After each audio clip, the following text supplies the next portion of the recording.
Some men wave their arms. Some point to the name on the back. Some rehearse celebrations in the mirror. Peter Withe just watched the net ripple, turned his back, and jogged to the halfway line like it was nothing at all. But it wasn't nothing. It was everything. One left-footed strike in Rotterdam. Aston Villa crowned kings of Europe. The final swing of a boot that would echo longer than any roar. He didn't need headlines, didn't crave drama, didn't beg to be liked. All he needed was that one moment, because when the pressure came, Withe didn't blink. He buried it. Not the smoothest touch, not the flashiest name. But ask anyone who stood beside him, at Forest, at Villa, at Wembley, and they'll tell you Peter Withe did the job. Always, utterly, without applause, until it was over. And maybe that's the kind of man we forget too easily. The man who didn't chase greatness, but walked straight into it. Some strikers are remembered for their flair. Peter Withe is remembered for what he finished. If you believe greatness is built in silence and delivered in one swing, subscribe. And remember the names that made history, not noise. Peter Withe was born on 30th August 1951 in Liverpool, a city where football wasn't just played. It was inhaled with every breath, spoken in alleyways, fought for on schoolyard gravel and Sunday league mud. But Withe didn't rise through Anfield's ranks or wear a youth badge of honor. There were no scouts in suits, no fast track to stardom. He left school to become an apprentice electrician, working weekdays, chasing muddy pitches on weekends. Not for money, but for the sheer defiance of quitting. In 1970, he signed for Southport, played 3 league games without scoring. And instead of fading, he went further, to South Africa, where forgotten Englishmen often disappeared. But Withe made it matter. At Port Elizabeth City in 1972-1973, then Arcadia Shepherds in 1973, then Wolverhampton Wanderers from 1973 to 1975. By 1975, Withe leapt again, this time to America, signing with the Portland Timbers in the NASL.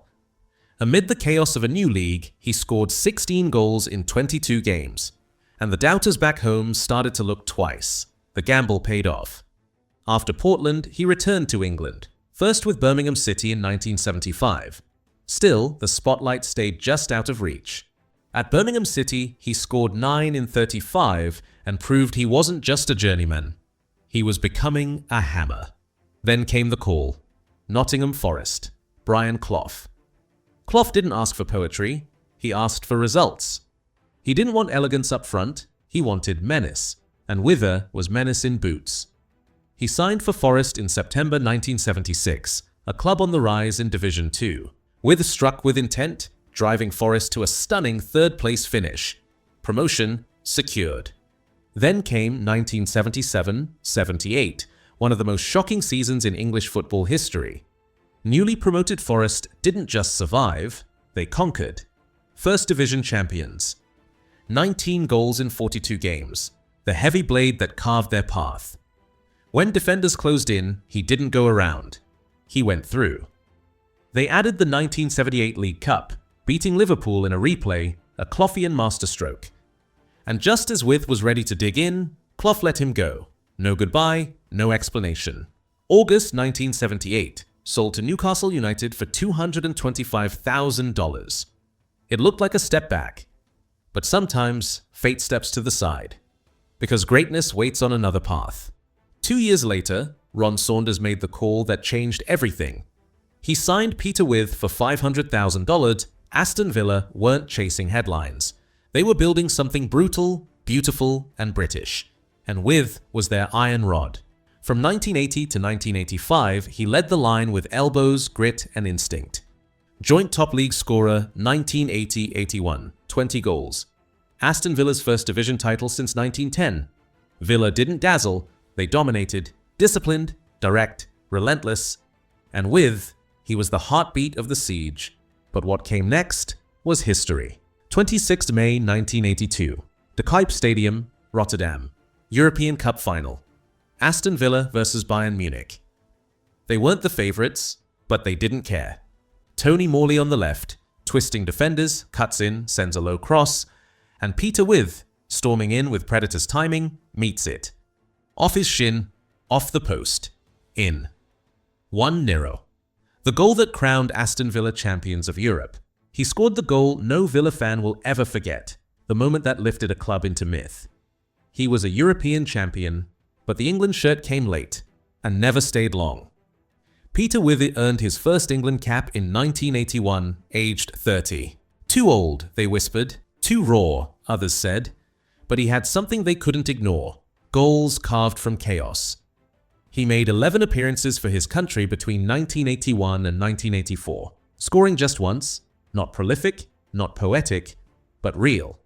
Real as mud, boots, elbows, and the sting of silence when you're dropped again. He was part of the 1982 World Cup squad, but never played a minute. While England chased brilliance, Withe waited in the wings, knowing that sometimes the blunt tools get left in the box, even when they're the ones that build the house. He left Aston Villa in 1985, moving to Sheffield United, with a loan to Birmingham City in 1987, and finally Huddersfield Town, each stop quieter than the last. From 1985 to 1990, his goals slowed. But the hunger didn't. He knew the game had moved on. But Peter Withe never chased applause, only purpose. England had forgotten him, but halfway across the world, someone still remembered how to win the hard way. When Peter Withe hung up his boots, he didn't disappear. He re-emerged on the touchlines of Southeast Asia. 1991-1992, he managed Wimbledon. Then in 1998, he became Thailand's national team manager. But Peter Withe didn't coach reputations, he built belief. Under his watch, Thailand won the ASEAN Football Championship, Tiger Cup, in 2000 and 2002, managed until 2003. He turned raw talent into structured power, discipline shaped by someone who knew what it meant to be underestimated.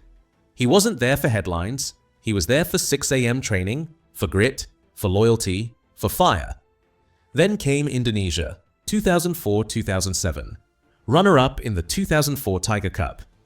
He was sacked in 2007 after early ASEAN exit.